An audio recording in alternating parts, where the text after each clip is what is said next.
So to get things going, I'll take the notice of the meeting as read. Everyone should have access to the Agm Notice and the full pack of papers for the meeting from the links that were emailed to your chosen address. If you need to access them now, they're on uk.coop/AGM. As Ines said, we'll be using a simple majority vote on a show of hands for most of the resolutions. However, if a resolution divides opinion or if a member requests it, we'll move to a weighted ballot. The first formal item of business is the approval of the minutes of the AGM held on the 25th of June 2021. I will be proposing this. Can I ask for a seconder, please? Just raise your hand if you're happy to second that motion. Thank you. That was Edinburgh Student Housing Co-op? Student Cooperative Homes. Okay, great, thanks. For those of you online, the poll will appear on your screen now. You will have 45 seconds to cast your vote. For those voting in the room, we will begin a show of cards. All those in favour?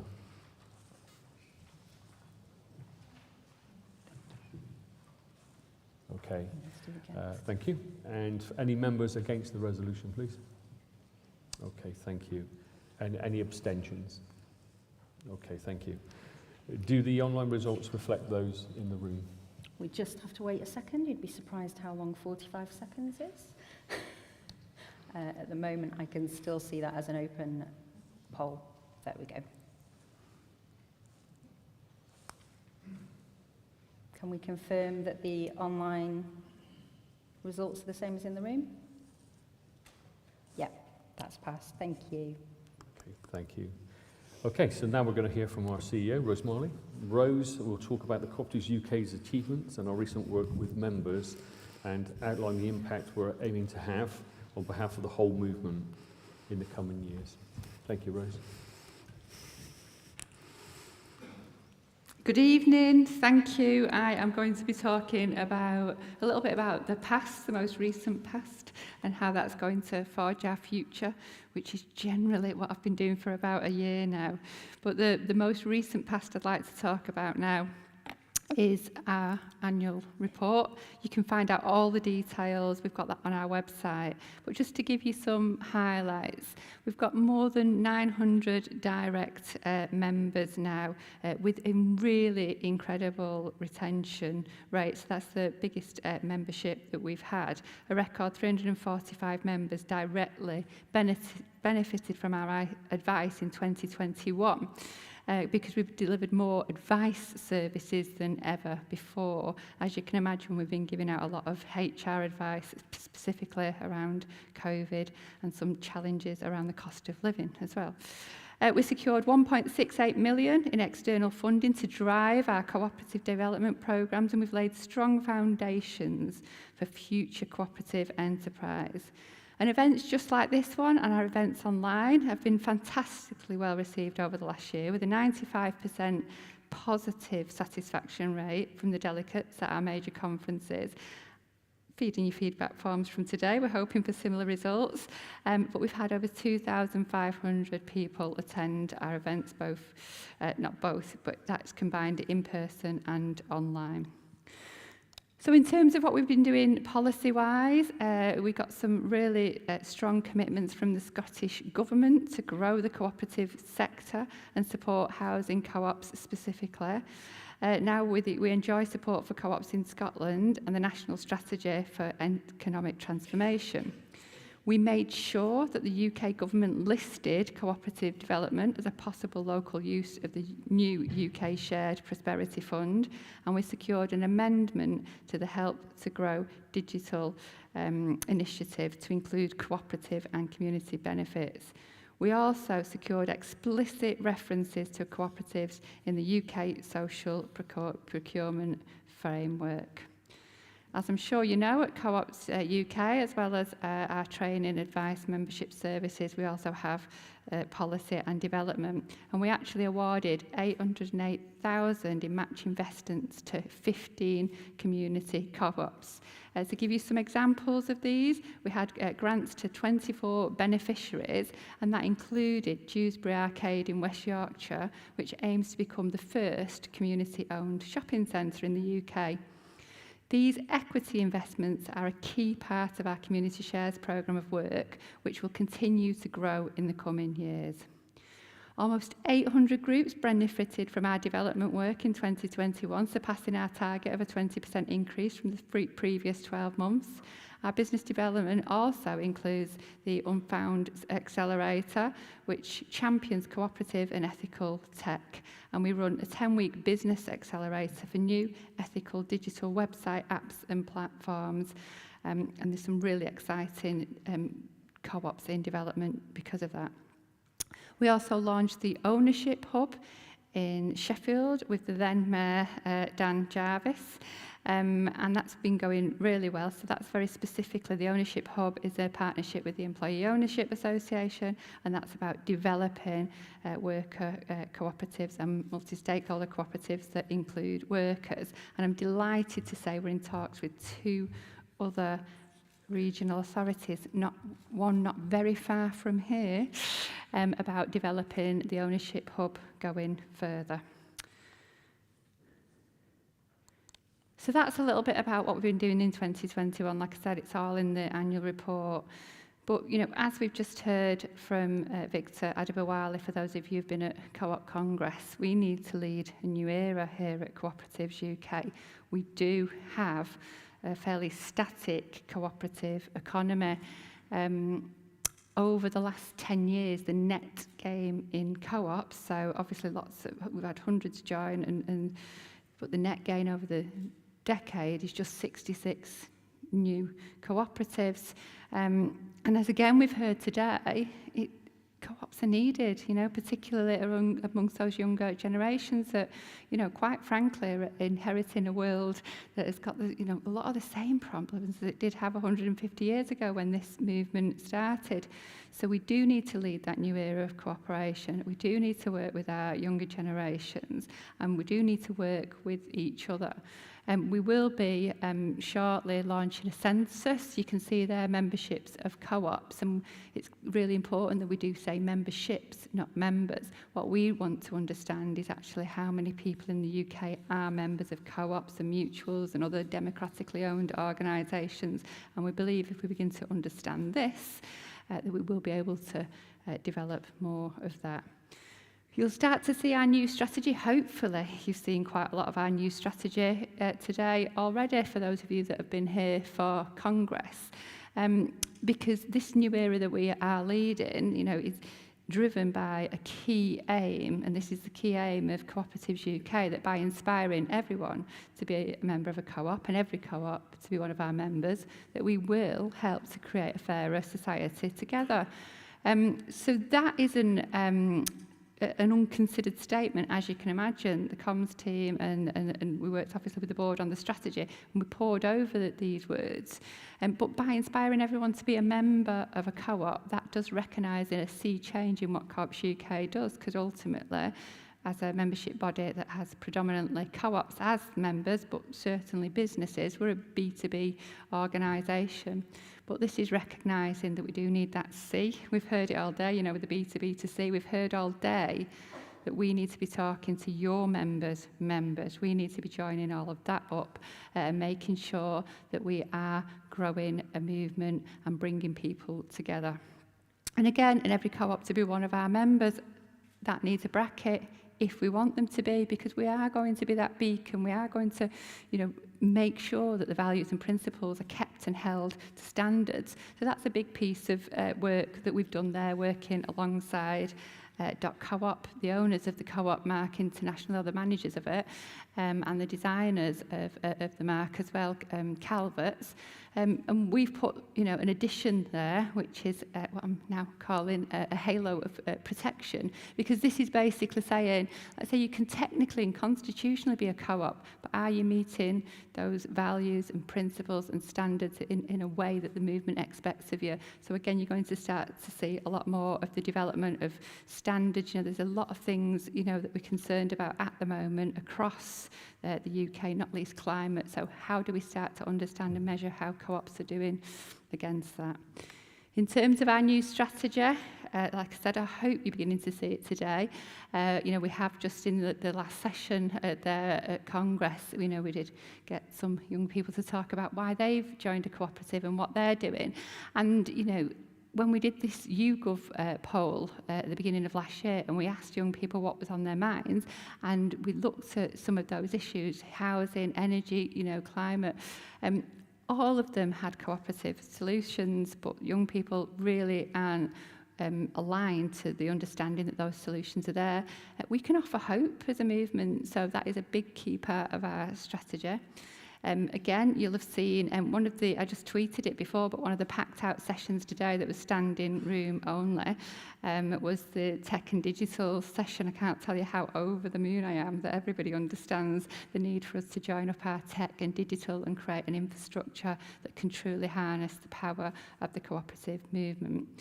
Again, we're leading on this new era of cooperation. So today, I think it was. I'm not that familiar with the programme, but we've got we worked with the worker co-ops on the Worker Co-op Council on building a new federal, and we've got a session on working more effectively with our federals. We also work more closely with Cooperative College, Press and Heritage, and actually this is all about becoming more than the sum of our parts rather than fragmented. So again, really, really important, and as we just talked about in sessions today at Congress, to get that message out there and to show what co-ops can actually do. So we touched on it there in the development of our brand refresh, but embedding the values and principles. And when you read the detail of that in our strategy, it does say in the objectives across all UK business, because ultimately, if you embed the values and principles, so if you embed the values of cooperation into things like tech and AI and other businesses, we will transform society. That is what we were gifted with all those years ago in those values and principles. They're absolute rocks that you can stand by in terms of knowing that if you actually follow the values and principles, then you will be able to transform society. So we're going to be talking about those to all organisations, really looking to celebrate the cooperatives and the cooperative model. But like I say, this part of being inclusive is also to challenge, set the bar. We've seen it with lots of co-op businesses, setting the bar for other businesses to meet those standards. And then finally, inspiring the communities, reaching the right people with the right messages and the support they need. So we don't currently, let's say, have a very diverse movement, in our membership. But actually, when you start to look at communities that are often cooperating, they just don't call it, a co-op. So there's a disconnect happening there. So this is what we talk about by inspiring communities. So whether that's community shares, for example, or working more effectively together, but using the right messages and the support that they need. So let's say just a little bit about how we're doing in terms of our annual report in 2021. And I have to say a huge, incredible thank you to the team at Cooperatives UK, because that's not been easy in a pandemic. And this is my first, in-person AGM and joining this organisation in a pandemic. It's been really challenging to do all of that through a screen the majority of the time. But like I say, the advice service is used more than ever. We've got huge numbers in terms of the engagement that we're getting in events. So huge thank you to the team there at Cooperatives UK, who work really hard every day to enable and empower cooperation. And then finally, I'd just like to say that the way that, today has gone, I've seen, we're going to do the international supper, but I've seen, today and over the last year, this incredible power, and it's a real honour, actually, to be the CEO of Cooperatives UK. But what we're really, really keen to do is create that empowerment, find those new ways of working, make ourselves modern and relevant to those communities that I am talking about. And our arms are wide open. If we want to hear from you, if there's things that we could be doing better, if there's challenges you want to make, if there's things that we can work together on, hugely important principle number 6 there. Our doors are actually literally open now as we're coming out of the pandemic at Hollyoak House. But yeah, we really do want to hear from you as members, and you can always get in touch with us. And we're really looking forward to what the next year brings. Thank you very much.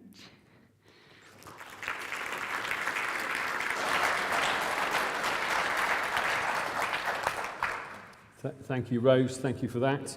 At this point, has anyone got any questions for Rose? So I think Rose will say that. Well, we've got a mic going around. If anyone would like, just indicate. And if you do want to talk, can you just let me know your name and your organisation? That would just help with the record keeping, and it's a lot friendlier as well. So if there are any questions. And if you want to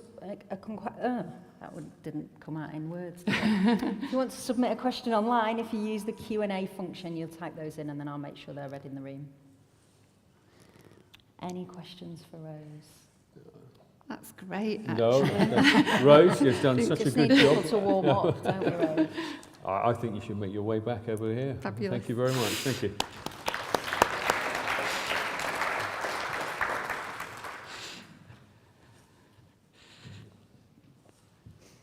Okay, thank you. So the next item of business relates to our 2021 annual report and financial statements. We're going to hear from Gareth Turner, who's our interim head of finance, and then our audit partner at Crow, which is Crow UK LLP, Vicky Sulist. We'll hear from them both, and then we'll take questions. So Gareth, we'll start by outlining our financial results for 2021. Thank you. Thanks, Don, and hello everybody. Thank you for spending your Friday evening with me. So firstly, I'd just like to take the opportunity to thank my team and all of our colleagues at Cooperatives UK for helping to prepare the financial statements for 2021.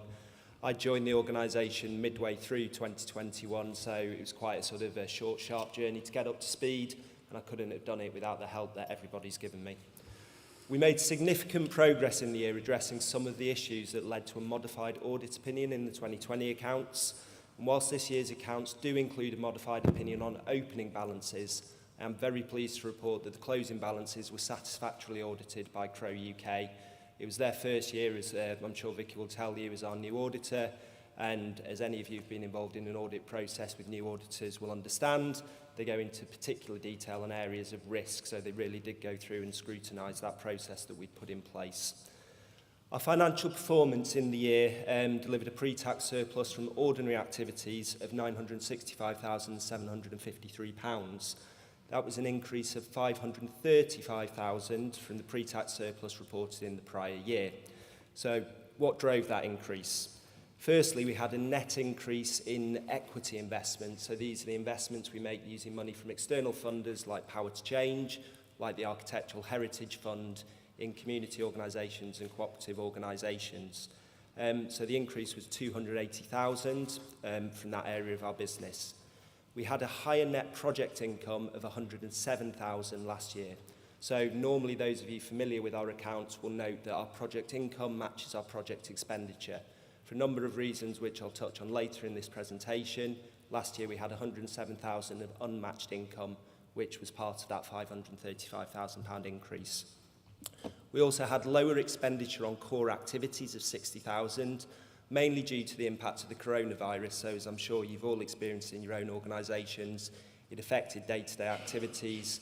Hollyoak House was closed for periods of time. We had lower utility costs during the year, and in aggregate that was a £60,000 reduction on the prior year.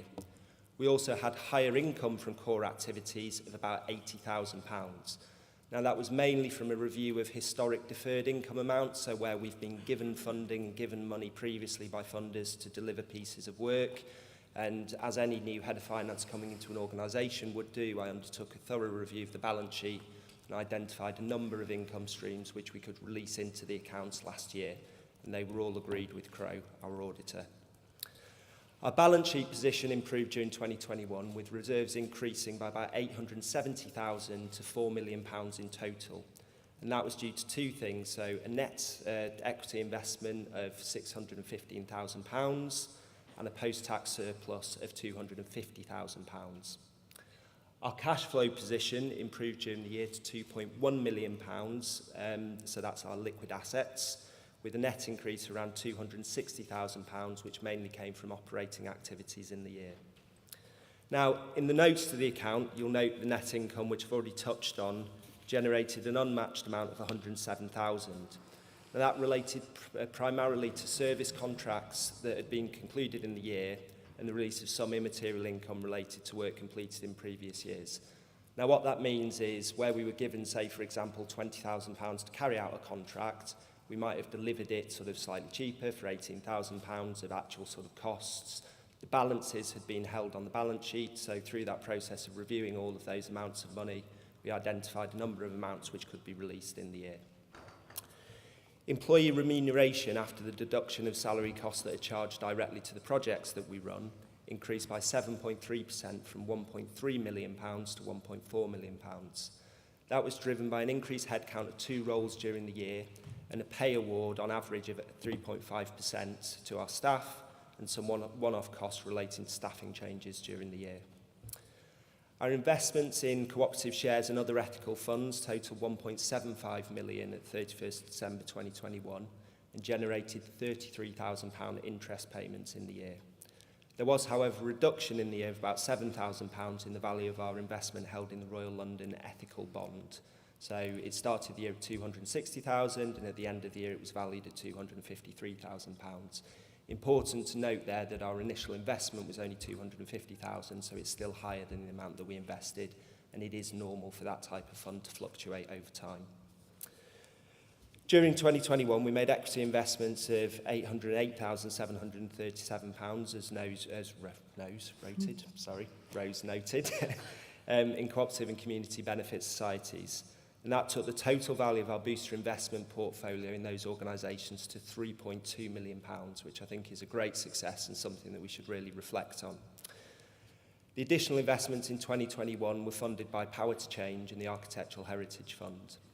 Now, our modified audit opinion at the end of 2020 related to this area of the business, and our booster investments were reviewed as required by FRS 102 at 31st December 2021 using a new process which we developed.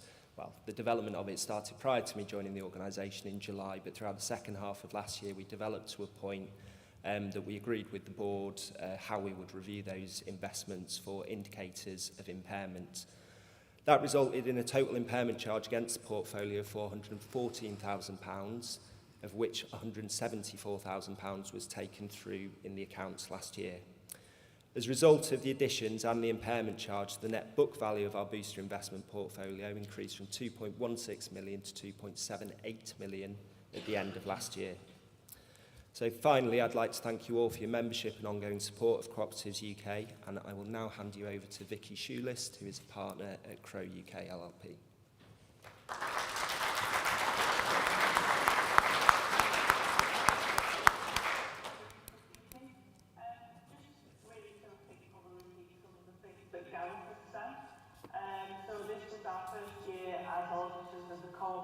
Co-operatives UK, and we have issued a qualified audit opinion in relation to this year's accounts. The qualification is in effect on opening balances, and I think it might be helpful if I read the qualification paragraph for the benefit of the meeting. So it says that the 31st of December 2020, equity investments were stated at £2,161,988 after recognising an impairment charge of £240,221 being 10% of their carrying value. The directors were able to provide reliable evidence to support the judgment that the recoverable amount of these investments was £2,161,988. We were able to obtain sufficient appropriate audit evidence to form a conclusion that the recoverable amount of these investments at 31st of December 2020 was free from material misstatement by performing other audit procedures. Consequently, we were unable to determine whether any adjustments to this amount were necessary. Any adjustments would have had a consequential effect on the Society's net assets at the 31st of December 2020 and the reported expenditure for the year ending 31st of December 2021. Other than that qualification in relation to the opening balances, there were no matters in our report to bring to the meeting's attention. Okay. Thanks, Vicky. I think now we're asking for questions from people in the room and online. Okay, so thanks Gareth and thanks Vicky. Gareth and Vicky are both available to take questions on the annual report and financial statements. But we've also got members of the Audit and Risk Committee here in the room, so if anyone's got any questions about scrutiny of the financial statements, please let me know. So we can start taking any questions now. Again, we've got microphones, and if you could just mention your name and organisation, that would be great. Okay. Everyone's very quiet. This is unusually quiet. There we go. We've got one question in the room. I've not seen any coming through online yet either. Thanks very much. I was very impressed with the accounts, by the way. It's Nick Matthews. Oh, sorry. Legend in his own lunchtime. It's Nick Matthews, Heart of England Co-operative Society, previous chair of the Co-ops UK, and thrilled to bits with the performance of the society since I've left. I don't know if that's a coincidence or not, but obviously it must be a key factor. I really like the way that you've presented the equity investments, because this was a real nightmare for ages about how we explain this, and I think I'm delighted with the present auditors at least have grasped, have got an understanding of what it is we're actually investing in. I think one of the big problems we had with the previous auditors, who fortunately are not in the room, is that I didn't think they knew what we were talking about for quite a long time. And by the time we got to the point where we had to present the accounts, the negotiation, we just ran out of track in terms of explaining it. So I'm delighted that we've got a process that accurately measures, if you like, the impairment on any of these investments. I think that it's not a bad thing that they're impaired, by the way. It's when you invest in this many cooperative societies across a huge range of sectors and businesses, it's inevitable that some of them will not be ultimately successful. I just wanted to make sure that you're confident that the impairment for this year, 174,112, this is based on the new process, presumably, and the auditors and you are both confident that it's accurate. And my second question is, what was the 20 grand of disposals that took place in the equity investments in 2021? Yeah, thanks for your question, Matthew. So I'll field the question, but Vicky, if you do want to jump in. So in terms of whether the £174,000 is accurate, no, it's not, and that's the basis of the qualification. Now, the reason, and I've tried to explain this to various people using this methodology, and a lot of people get it, a lot of people don't get it. If you imagine a sum which is A plus B equals C, where C is the position at the end of the year, we are all comfortable, and the end of the year position has been audited, so the value, the net book value on the balance sheet.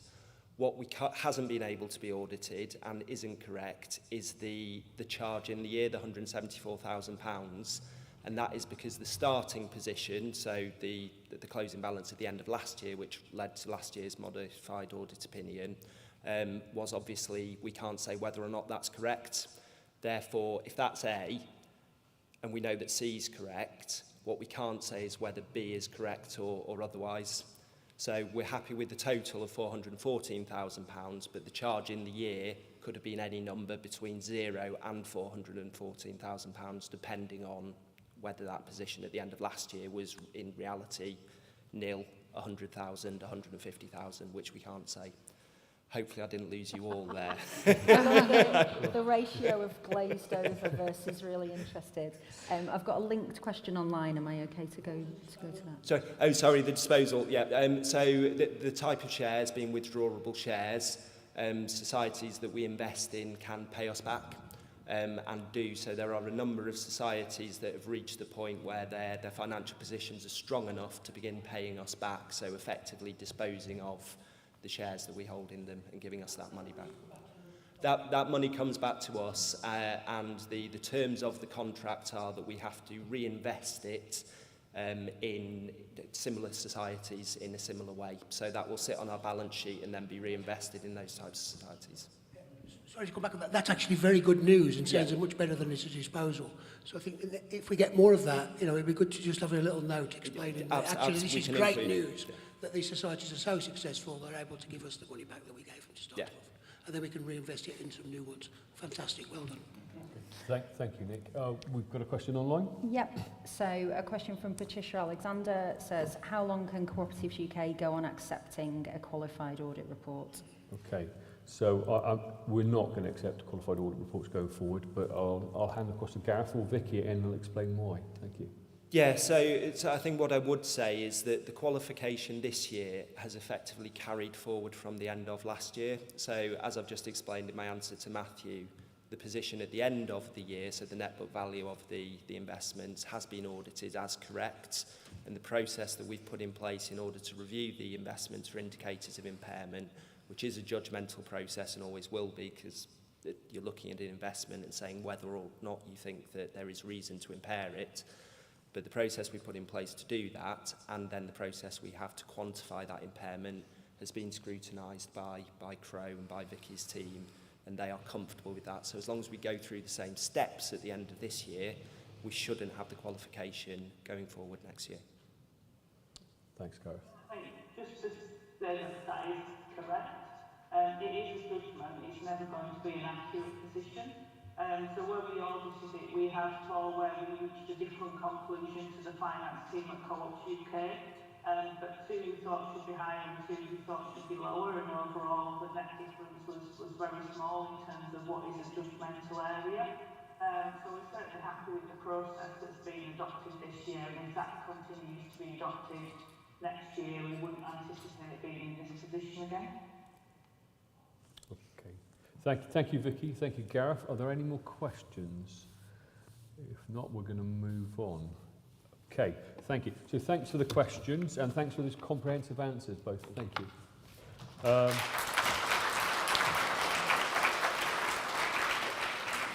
Okay, so now following those presentations, I move that the members receive the annual report and financial statements together with the report of the auditors for the year ended the 31st of December 2021. Can I get a seconder, please? Building Societies Association. That's the first one I saw. Thank you. Okay, thank you. For those of you online, the poll will appear on your screens now. You have 45 seconds to cast your vote. For those voting in the room, we will begin a show of cards. All those in favour? Okay, thank you. Any members against the resolution? Thank you. And any abstentions? Thank you. Okay, so we're just going to wait for the results online. Yep. Gosh, 45 seconds is a really long time. Tell us something about the room. There's just still one person online that hasn't voted. There we go. Yeah, so that motion is carried with a majority in advance, in agreement, and 1 vote against.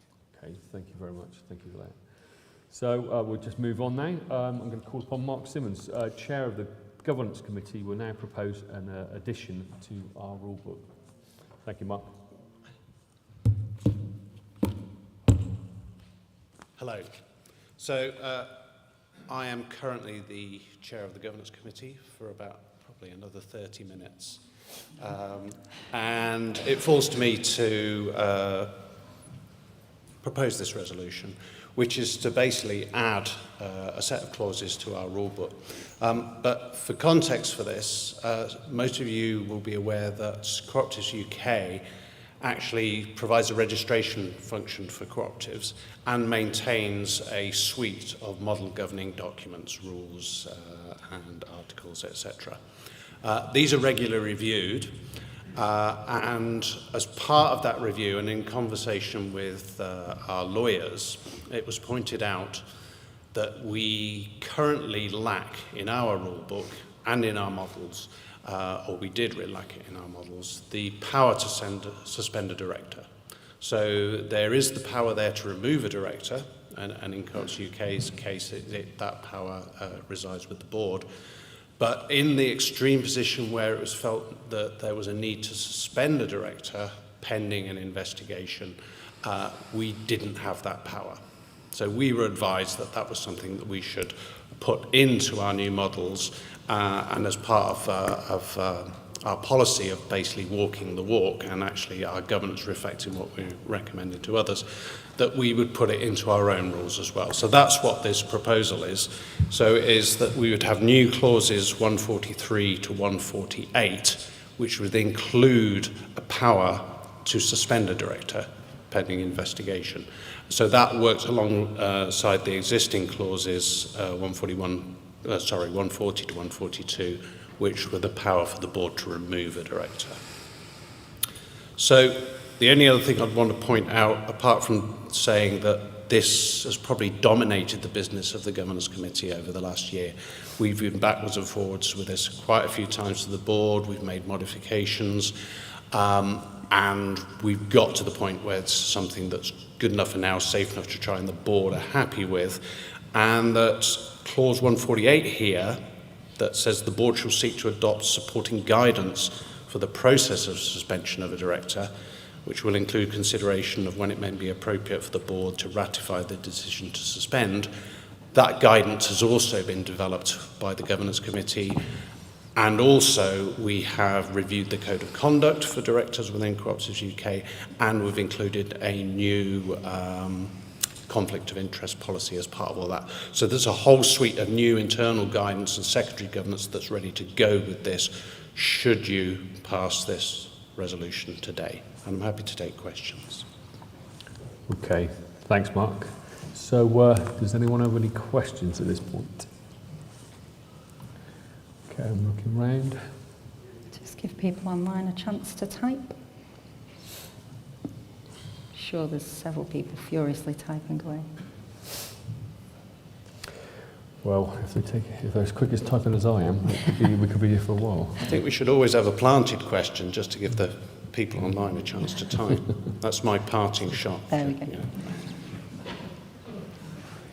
So we've got one question online which says, what constitutes a conflict of interest in the eyes of Cooperatives UK? Well, it would be the same as what most governance codes would consider a conflict of interest. It doesn't relate directly to this proposal, and that I'm partly regretting my throwaway comment that we have included a new conflict of interest. We would be happy to share the new conflict of interest policy, which is something that we didn't have before. It was just part of our code of conduct. But it would be things like where I would have a personal interest in a decision that was being made within a board. So the board would have a duty to manage that conflict of interest, as well as me having a duty to disclose that. But we have got a new shiny conflict of interest policy, and the Cooperative Governance Expert Reference Panel is also developing that as a tool and a template that can be shared with our members. Check. Okay, thank you. Any further questions? Oh, yes, we have one.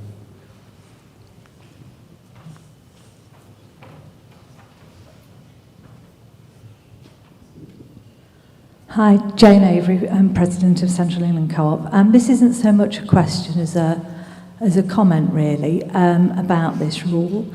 I think everybody is cognizant of the importance of integrity and correctness. The co-op mark, the respect it's held in, and probity is something that goes hand in hand with the co-op name, and we've got to protect it, and that protection comes from the top and sets the ethics of the organisation.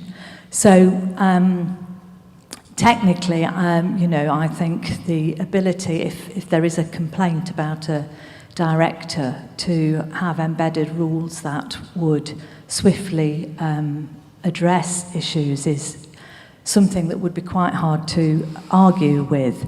However, the adoption of these rules means anybody who knows, who's been through a process of HR, of complaints or suspensions or what have you, knows that the pace of investigation and resolution can be glacial, weeks, months, you know, a year, is not outside the realms of possibility.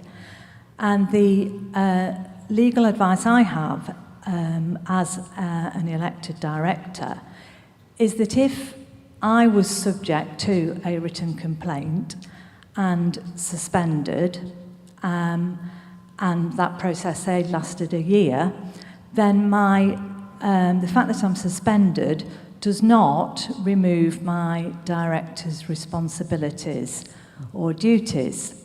And that exposes me as an individual to any decisions that are made in the boardroom that I have no influence over and may or may not agree with, but should it all go to custard, I would be responsible for.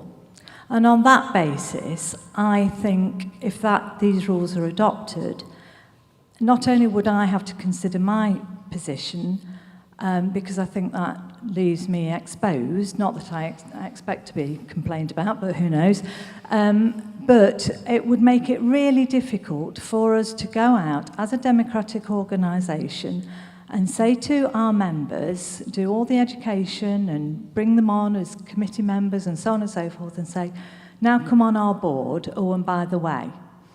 I think the rules that we have at the moment of dismissing directors are, you know, black and white, and I think this is a grey area, and while I agree with the sentiment of it, I couldn't agree to embedding it in our rules. Thank you. Okay. Okay, thank you for that. I'm Mark, happy do to you want to come respond back? to that. Yeah. It is a grey area. It's really, really difficult, and I personally wouldn't want to be the chair or vice chair that was having to deal with this process. But I think that the position we're trying to address here is where it was felt that there was no alternative but to suspend a director. And if we were in that position now, that suspension would be open to legal challenge. So I think it's the accepting that this exposes us to slightly different risks. It's the risk that we're in, the position we're in now, that makes this good enough for now and safe enough to try. And all of these things are open to review down the line as well. Does that help? Okay. Okay. Thank you. I think we've got more questions. Thank you. Hi, David Alcock from Anthony Collins Solicitors. You can blame me for this if you like. And this is just a clarification, really, that one of the reasons why we recommend including the power to suspend directors in the rules is that unless there is a clear power in the rules to do so, because of Jane's point about directors having legal duties, there is case law that suggests you don't have the power to suspend. And there are times, and I spend, as I think I said at the Practitioners Forum last year, I spend a lot of my time dealing with board member conduct issues.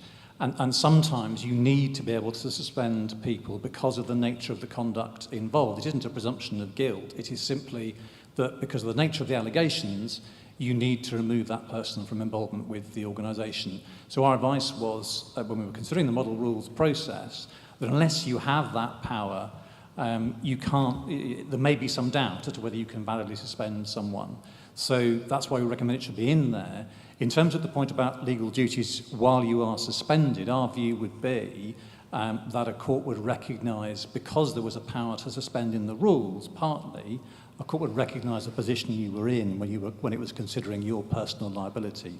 So I don't think you would be held accountable for decisions that were taken in your absence, precisely because you've been validly suspended under the rules. That would be a defence, in my view, to an action for that. Okay. Thank you, David. Thanks for that little bit of clarification now as well. Can I see if there's any more questions in the room? I don't believe there are, and I don't think we've got any more online. So, thank you, Mark. So Mark has proposed the amendment to the rule book. Can I get a seconder for the resolution, please? So I'm looking into the room for a resolution. Thank you. Thanks, Dave. Principle 6, are you voting for? Community Shares Company. Everyone has so many different hats. Brilliant, thank you. Thank you very much. Okay, thank you. So it's now going to be time to vote, and as Zena's mentioned earlier, this vote has to be conducted as a weighted ballot, so we'll not be using the poll vote this time. Zena, please can you outline how we would conduct this voting? Absolutely. So, as Don says, we'll be using a ballot for this resolution.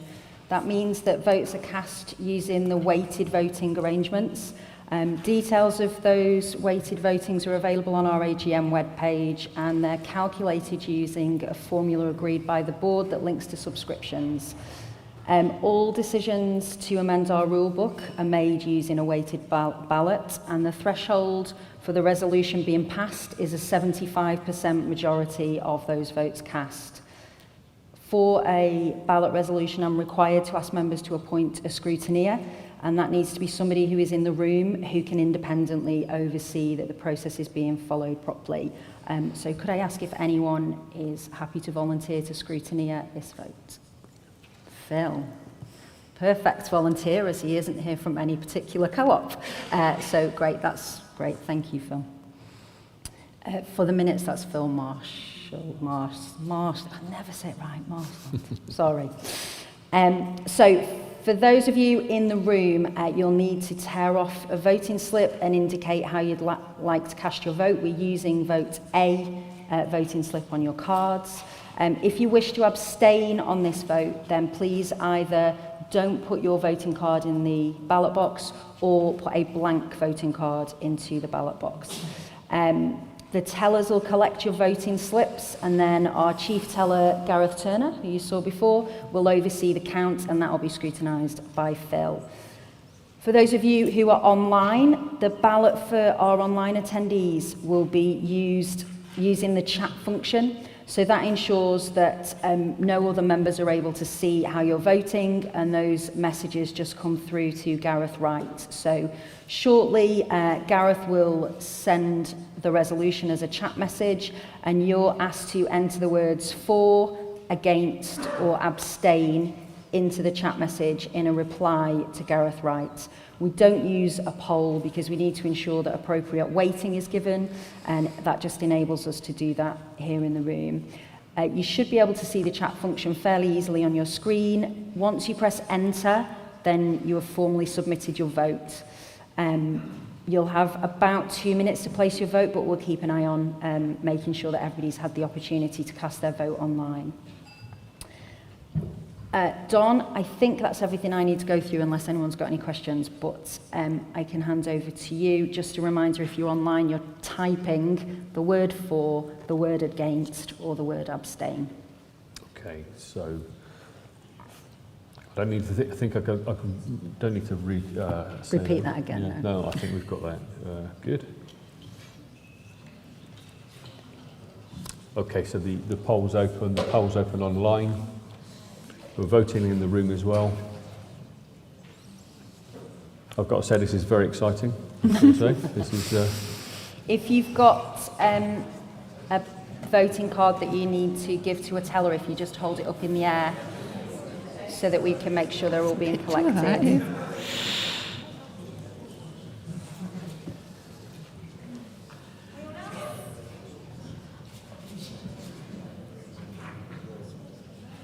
And if you're voting online, if you can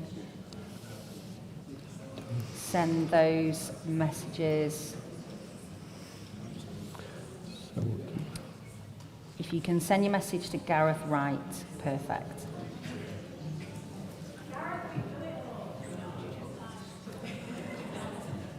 Has everybody in the room submitted their vote? Okay, I'll just give a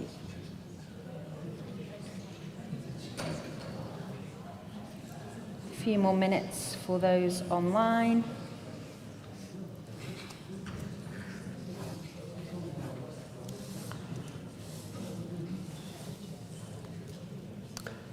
So this is exciting. It's like the Eurovision Song Contest, this, you know, waiting what for the way? votes to come in. We're going to hear Are you asking me to sing? Okay. Okay. Okay, I'll just look to Gareth at the back of the room if he's comfortable that we've given sufficient time for people online to cast their vote. Okay. We will announce the results of that vote at the end of the meeting. Thank you. Okay, so I think I'm safe to say that the poll is now closed. The voting online's closed? Yep. Yep, okay. Okay, so we're going to move on now. We'll get to hear the result of that in a moment. The next two resolutions relate to our audit firm, so I'm going to ask Eddie Thorne, Chair of Audit and Risk Committee, to come to the stage, please. Thank you, Eddie.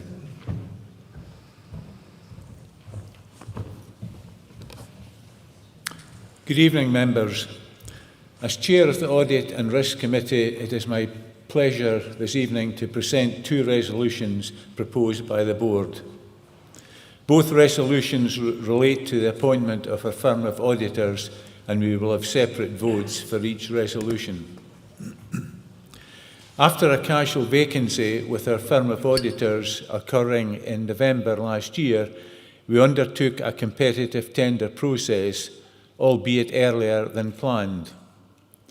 This process culminated in the Board using the power granted to it in our rulebook to appoint the successful firm, Crow UK LLP, to fill that casual vacancy. A full report of the tender process has been included with the AGM papers and is available on our AGM webpage. As members can see in that report, the criteria used in the tender process reflected feedback from members at our last AGM.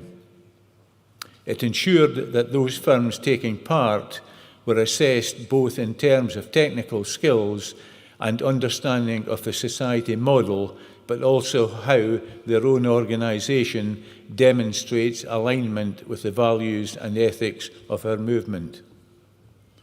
Of the 5 firms which submitted a bid in the tender process, Crow UK LLP were able to clearly demonstrate ways of working that align with our values and ethics. The final interview panel, of which I was a member, also agreed that Crow had the experience and skills required to audit our financial statements, with particular experience of auditing cooperatives and not-for-profit organisations. Crow came across as a proactive and approachable team who would be pragmatic, both with an objective and rigorous approach.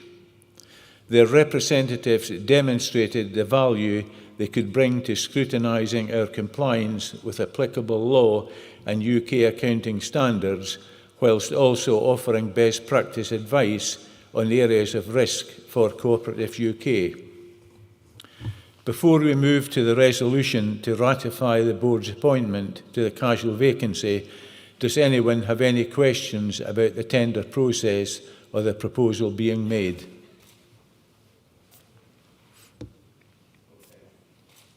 Thanks, Eddie. So does anyone have any questions? Just give a couple of minutes for people online. No questions? Okay, we've got one comment online. Chris Dabb says he is glad to see a process that included assessment against our values and ethics. Okay. Right, thank you, Eddie. Thank you for that. So we'll be asking you to vote on 2 resolutions relating to our auditors today.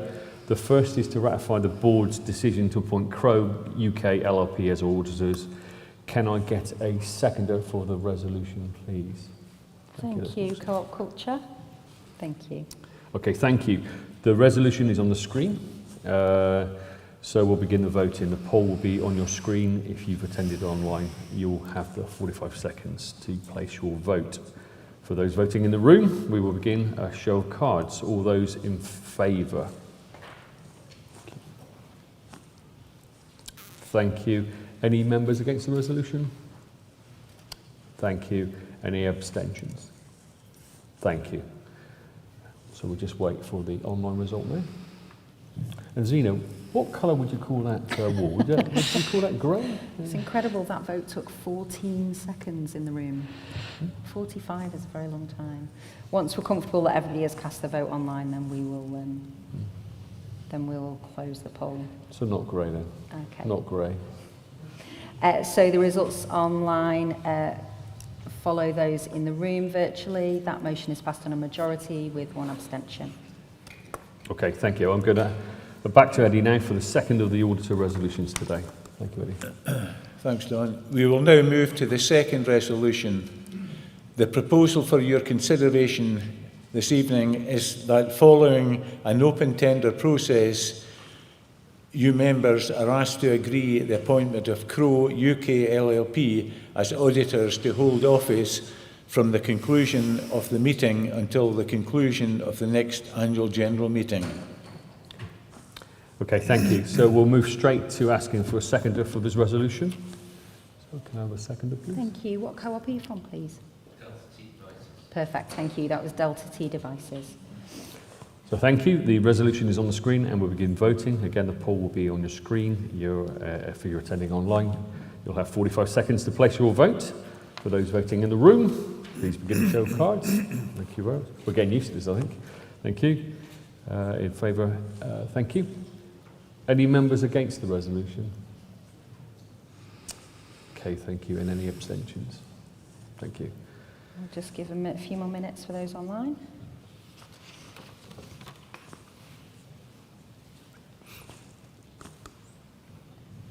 Okay. And I can confirm that's been unanimously agreed. Thank you. Brilliant. Thank you, Eddie. Thank you, Leigh. Thank you.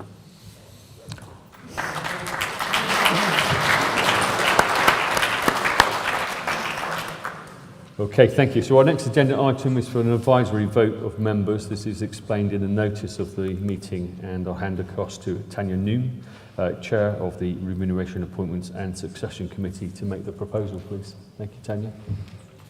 Good afternoon. I'm speaking on behalf of our Remuneration, Appointments and Succession Committee to represent its report for an advisory vote of members. An advisory vote means that if you do not approve the remuneration report today, a detailed account of relevant policies and processes will be brought to you for approval at the next AGM. I wish to thank the committee, the Remuneration Committee, in particular to Ross in the room, because he also acted as chair during this period. This is the second year that the committee, known as REMCO, has produced a report of its work. The full document was included within the papers for this meeting, and so I hope you have all had the opportunity to read it. The report sets out to demonstrate that Cooperatives UK's approach to the remuneration and other contractual terms of employees and directors is equitable, transparent, and aligns with cooperative values and principles. We continue to disclose the total remuneration provided to all members, senior staff, in our annual report. Every member of staff is paid in line with our pay and reward policy, which is regularly reviewed by REMCO. We operate a pay and grading structure that is in line with market practice and standards, benchmark our pay and reward against other employers, and conduct annual pay reviews for all employees through dialogue with our recognised trade union, SATA. I think that's how I pronounce it, SATA. Our director remuneration policy is to pay flat rate and annual fee to directors, which is agreed by you, the members. The chair receives an additional flat fee, also approved by members. For the second year, there is no proposed increase in directors' fees. The board has taken the decision to forego proposal of an increase for another year to reflect the investment needed in delivery of the organisation's new strategy and in light of the challenging trading environment many of our members are experiencing. We do, however, anticipate proposing an increase in line with RPI to the 2023 AGM.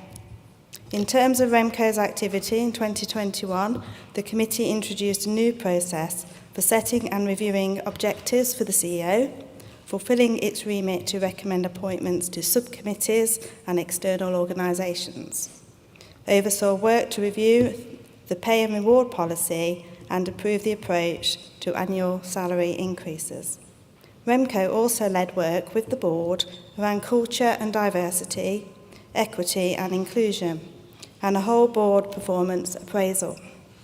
More details on the activities of Remco are included in the report put to you at this meeting. In line with the summary I have provided, I'd like to formally propose the resolution on the agenda today. Members are asked to approve the Remuneration Committee report for the year ended 31st December 2021. I'm happy to take any questions. Thank you. Okay, so thank you, Tanya. Tanya's proposed the advisory vote on the remuneration report. As we said, has anyone got any questions for Tanya? Okay.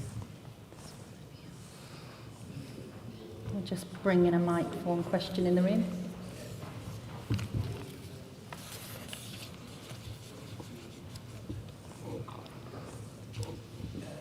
Thanks, Tanya. That's a good report. But my question, sorry, Nick Matthews, Art of England Cooperative Society. I don't like not increasing the fees for directors. I can understand why you've made the decision, but I think the problem is that you end up having a situation where you have to make quite big cash ups later down the line. And I think it's better if you do it incrementally a little bit each year rather than having to make huge increases.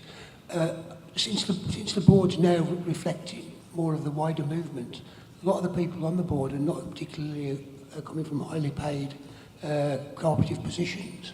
And quite frankly, a board fee of 1,700 quid for the workload we expect of board members, I think is a bit of a, I know it's a token sum, but it's not reflective of the kind of work we want them to do.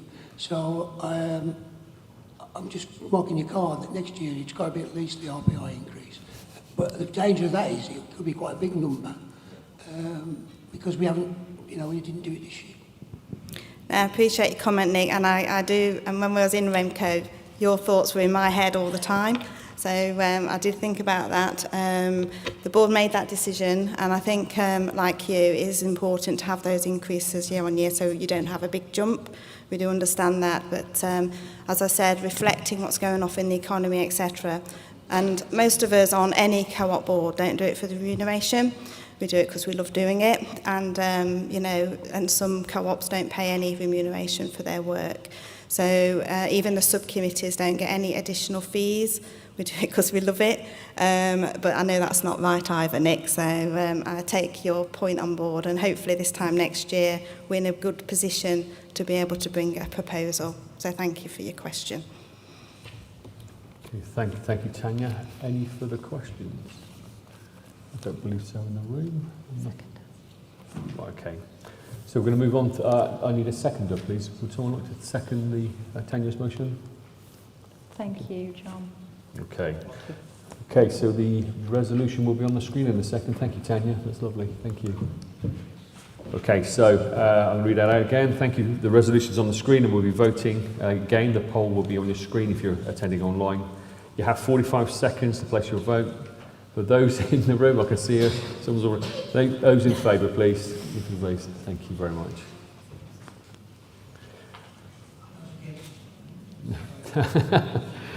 Any members against the resolution, please? Thank you. And any abstentions? There's an abstention, please. Thank you very much. We'll just wait for the online results. Yep. Just give that another second to check everybody's voted. Okay. So that motion has passed with everyone voting for and then 2 abstentions. Okay, thank you.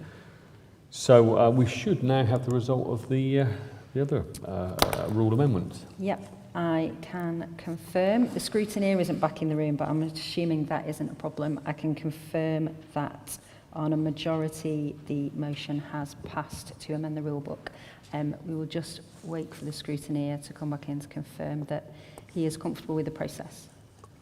The scrutineer is comfortable with the process that's been followed and that the rule book will be amended to include that addition. Brilliant. Okay, thank you. So Zina, can you provide an update following the recent director elections and appointments? I can. So we've had one board seat election this year, which is the seat allocated to cooperative development body members. And after a contested election with 5 nominees for that seat, I can confirm that Dave Boyle, nominated by Principal 6, has been elected to Cooperatives UK board. Dave Boyle is in the corner there.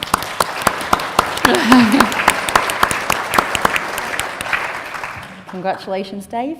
And some other changes to our board. Fiona Ravenscroft will take the seat on the board appointed by Mid-Counties Cooperative, and Kath Muller of Footprint Workers Cooperative has been reappointed to the board seat that's allocated to worker co-ops. That should say to one of the board seats allocated to worker co-ops. I'm pleased to say that some of our new directors are here this evening, some of them online. Obviously, you've already met Dave. And of course, those elections and appointments are a result of some directors who are stepping down, who are also here this evening. Don, I think you want to say a few words about those people who are leaving us. Yeah, I definitely do. So we've 3 directors leaving the board this year. Lois Hill, who only served a year on the board, but she's lost her seat on the Co-op Group's National Member Council. It's a shame to lose Lois after so soon, but hopefully we will see her again in the future. So thank you to Lois. Mark Simmons is stepping down after 6 years on the board, and Mark has been a huge asset to the board, bringing his experience and expertise of a whole range of cooperative organisations and governance models.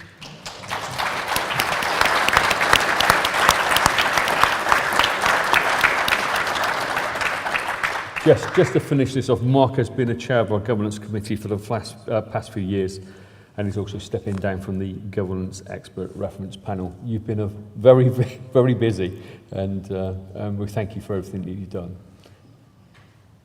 So no expense card we've given you there, and I don't know if you'd like to say a few words. If you would, we'll be happy to hear from you. I wasn't going to or expecting to, but no, it's been a real pleasure. I mean, it was, when I joined the board, some people almost hinted that it was a bit of a poison chalice, but I actually found it really entertaining, exciting, educational, and I might be back. You never know. Oh. Yeah. Gosh, we've been left on a cliffhanger there. Brilliant.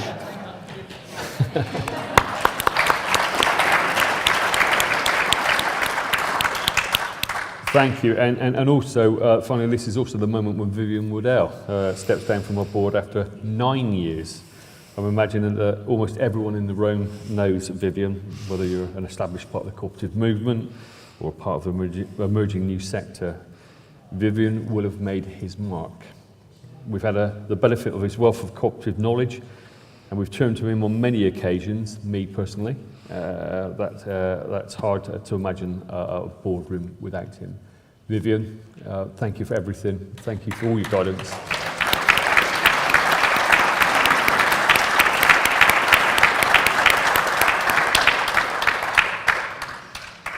you very much for those kind remarks, Don. And I mean, it's just been a great honour to serve the movement by serving on the board of Cooperatives UK, and it's also been fantastic to work with the people involved, both the colleagues who work there and the fellow board members. And I think, you know, we forget sometimes how invigorating it can be to be part of an organisation that has real purpose and vision, that has a long tradition, but is all about changing the world in the future as well. And I think we've, you know, gone through an awful lot in the last 9 years. So it's been great to be part of it. I shall remain connected to Co-ops UK, of course, in many ways. But yes, thank you very much for your kind remarks. Thank you, Vivienne. Thank you.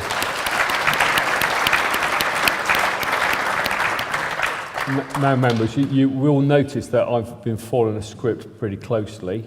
This is a script that Zena puts together for me as secretary, society secretary. But Zena is stepping down from society secretary following this meeting, and will be joining our advice team.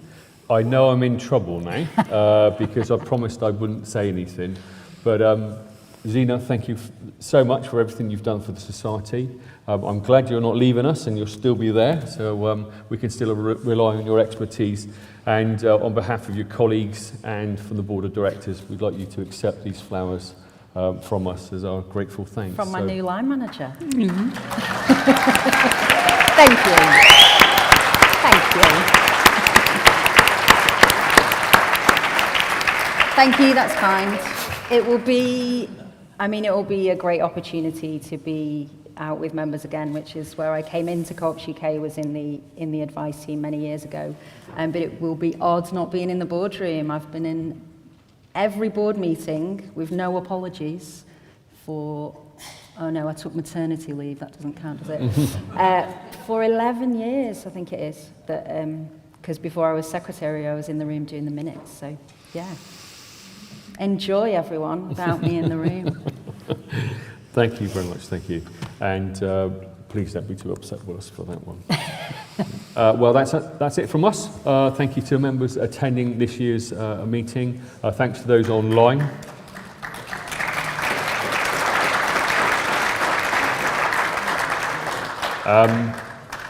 We're about to begin the evening Congress celebrations, so hope to see you soon, and thank you very much.